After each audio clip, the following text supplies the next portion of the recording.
ओम नमः शिवाय। श्रावण मास की पवित्रता में छुपा है माँ गौरी का अमोघ आशीर्वाद। आज हम सुनेंगे स्कंद पुराण के 12 अध्याय में स्वर्ण गौरी व्रत की अलौकिक महिमा और चमत्कारी कथा। यह व्रत नारी शक्ति का प्रतीक है जो जीवन में सुख, समृद्धि और सौभाग्य लेकर आता है। आइए आरंभ करें यह पावन यात्रा केवल स्पिरिचुअल कथा 11:11 पर। श्रावण माह महात्म्य 12वां अध्याय स्वर्ण गौरी व्रत का वर्णन तथा व्रत कथा। ईश्वर बोले, हे ब्रह्मपुत्र, अब मैं स्वर्ण गौरी का शुभ व्रत कहूँगा। यह व्रत श्रावण मास में शुक्ल पक्ष की तृतीया तिथि को होता है। इस दिन प्रातःकाल स्नान करके नित्य कर्म करने के बाद संकल्प करें और 16 उपचारों से पार्वती तथा शंकर जी की पूजा करें। इसके बाद भगवान शिव से प्रार्थना करें, हे देवादिदेव आइए। हे जगतपते, मैं आपसे प्रार्थना करता हूँ, हे सुरसत्तम, मेरे द्वारा की गई पूजा को आप स्वीकार करें। इस दिन भवानी पार्वती की प्रसन्नता और व्रत की पूर्णता के लिए दंपतियों को 16 वायन प्रदान करें और द्विज श्रेष्ठ की प्रसन्नता के लिए मैं यह वायन प्रदान करता हूँ या करती हूँ, ऐसा कहें।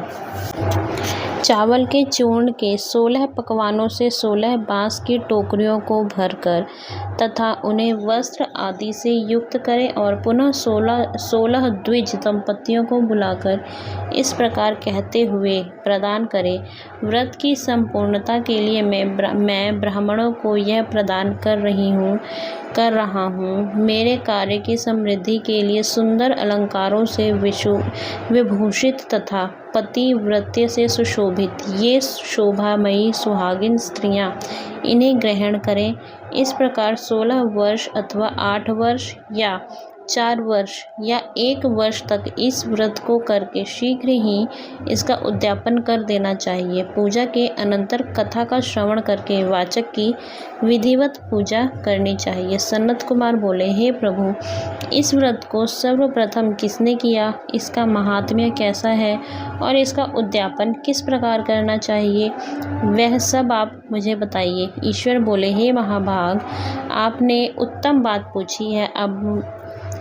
अब मैं आपके समक्ष मनुष्यों को सभी संपदाएं प्रदान करने वाले स्वर्ण गौरी नामक व्रत का वर्णन करता हूँ। पूर्व काल में सरस्वती नदी तट पर सुविला नामक विशाल पुरी थी। उस नगरी में कुबेर के समान चंद्रप्रभ नामक एक राजा था। उस राजा की रूप लावण्य से संपन्न, सौंदर्य तथा मंद मुस्कान से युक्त और कमल के समान नेत्रों वाली महादेवी और विशाला नामक 2 भार्याएं थीं। उन दोनों में ज्येष्ठ महादेवी नामक भार्या राजा को अधिक प्रिय थी। आखेट करने में आसक्त मन वाले वे राजा किसी समय वन में गए और सिंहों, शार्दूलों, सूकरों, वन्य भैंसों तथा हाथियों को मारकर प्यास से आकुल होकर उस घोर वन में इधर उधर भ्रमण करते रहे। राजा ने उस वन में चकवा, चकवी तथा बत्तखों से युक्त भ्रमरों तथा पिकों से समन्वित और विकसित मल्लिका, चमेली, कुदुम तथा कमल से सुशोभित अप्सराओं का एक सुंदर सरोवर देखा। उस सरोवर के तट पर आकर उसका जल पीकर राजा ने भक्ति पूर्वक गौरी का पूजन करती हुई अप्सराओं को देखा। तब कमल के समान नेत्रों वाले राजा ने उनसे पूछा, आप लोग यह क्या कर रही हैं? इस पर उन सबने कहा, हम लोग स्वर्ण गौरी नामक उत्तम व्रत कर रही हैं। यह व्रत मनुष्यों को सभी संपदाएं प्रदान करने वाला है। हे नृप श्रेष्ठ, आप भी इस व्रत को कीजिए। राजा बोले, इसका विधान कैसा है और इसका फल क्या है, मुझे यह सब विस्तार से बताएं। तब वे सारी स्त्रियां बताने लगी, हे राजन, यह स्वर्ण गौरी नामक व्रत श्रावण मास के शुक्ल पक्ष की तृतीया को किया जाता है।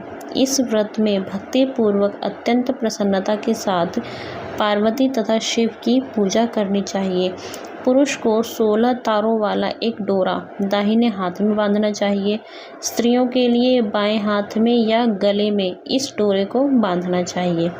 यह सब सुनने के बाद संयत चित्त वाले राजा ने भी उस व्रत को संपन्न करके 16 धागों से युक्त डोरे को अपनी दाहिने हाथ में बांध लिया। उन्होंने कहा, हे देव देवेशी, मैं इस डोरे को बांधता हूँ, आप मेरे ऊपर प्रसन्न हों और मेरा कल्याण करें। इस प्रकार देवी का व्रत करके वे अपने घर आ गए। राजा के हाथ में डोरा देखकर ज्येष्ठ रानी महादेवी ने पूछा और सारी बात सुनकर वह राजा के ऊपर अत्यंत कुपित हो उठी। राजा ने कहा, ऐसा मत करो। लेकिन रानी ने उस डोरे को तोड़कर बाहर एक सूखे पेड़ के ऊपर फेंक दिया। उस डोरे के स्पर्श मात्र से वह वृक्ष पल्लवों से युक्त हो गया। उसके बाद उसे देखकर दूसरी रानी भी आश्चर्यचकित हो उठी और उस वृक्ष पर स्थित टूटे हुए डोरे को उसने अपने बाएं हाथ में बांध लिया। उसी समय से उसके व्रत के महात्म्य से वह रानी राजा के लिए अत्यंत प्रिय हो गई। वह ज्येष्ठ रानी व्रत के अपचार के कारण राजा से व्यक्त होकर दुखित हो वन में चली गई। अपने मन में वह भगवती देवी का ध्यान करते हुए मुनियों के पवित्र आश्रम में निवास करने लगी। कहीं कहीं श्रेष्ठ मुनियों के द्वारा यह कहकर आश्रम में रहने से रोक दी जाती थी कि हे पापिन, अपनी इच्छा के अनुसार यहाँ से चली जाओ। इस प्रकार घोर वन में इधर उधर भ्रमण करती हुई वे अत्यंत खिन्न होकर एक स्थान पर बैठ गई। तब उसके ऊपर कृपा करके देवी उसके समक्ष प्रकट हो गई।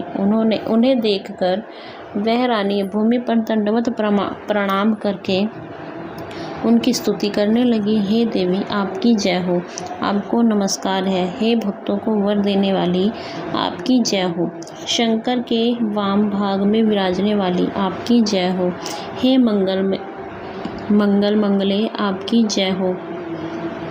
तब देवी की भक्ति के द्वारा वरदान प्राप्त करके और उन गौरी की अर्चना करके उसने जो व्रत किया उसके प्रभाव से रानी के प्रति उसे घर ले। हे मंगल मंगले, आपकी जय हो। तब देवी की भक्ति के द्वारा वरदान प्राप्त करके और उन गौरी की अर्चना करके उसने जो व्रत किया उसके प्रभाव से रानी के पति उसे घर ले आए। उसके बाद देवी की कृपा से उसकी सभी कामनाएं पूर्ण हो गई। राजा सभी समृद्धियों में संपन्न होकर उन दोनों के साथ पूर्ण रूप से राज्य करने लगे। अंत में राजा ने उन दोनों रानियों सहित शिव पद को प्राप्त किया। जो स्वर्ण गौरी के इस उत्तम व्रत को करता है वह मेरा तथा गौरी का अत्यंत प्रिय होता है और विपुल लक्ष्मी प्राप्त करके तथा भूलोक में शत्रु समूह को पराजित कर शिवजी के विशुद्ध लोक को जाता है। हे सनत कुमार, अब आप दत्तचित होकर इस व्रत के उद्यापन की विधि सुनिए। चंद्रमा तथा तारा बल से युक्त शुभ तिथि तथा शुभ वार में एक मंडप बनाकर उसके मध्य में अष्टदल कमल के ऊपर धान्य रखकर उस पर एक कुंभ स्थापित करें। पुनः उसके ऊपर 16 पल प्रमाण का बना हुआ एक तिल पूरित ताम्रमय पूर्ण पात्र रखें और उस पर पार्वती शंकर की 2 प्रतिमाएं स्थापित करें। शिवजी की प्रतिमा श्वेत वर्ण के 2 वस्त्रों तथा शुक्ल वर्ण के यज्ञोपवीत से सुशोभित हो।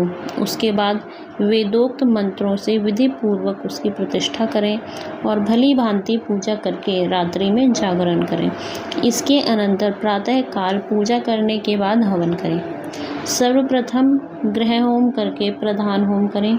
हवन के लिए यव मिश्रित तिल घृत से पूर्ण रूप से सशक्त होना चाहिए। 1000 अथवा 100 आहुति डालनी चाहिए। उसके बाद वस्त्र अलंकार तथा गौ के द्वारा आचार्य की पूजा करनी चाहिए और वायन प्रदान करना चाहिए। इसके बाद ब्राह्मणों को भोजन कराना चाहिए। साथ ही 16 दंपतियों को भी भोजन कराना चाहिए। अपनी द्रव्य सामर्थ्य के अनुसार उन्हें भूयसी दक्षिणा देनी चाहिए। अंत में हर्षोल्लास से युक्त होकर बंधुजनों के साथ स्वयं भोजन करना चाहिए। इस प्रकार श्री स्कंद पुराण के अंतर्गत ईश्वर सनत कुमार संवाद में श्रावण मास महात्म्य में तृतीया में स्वर्ण गौरी व्रत कथन नामक 12वां अध्याय पूर्ण हुआ। ओम नमः शिवाय।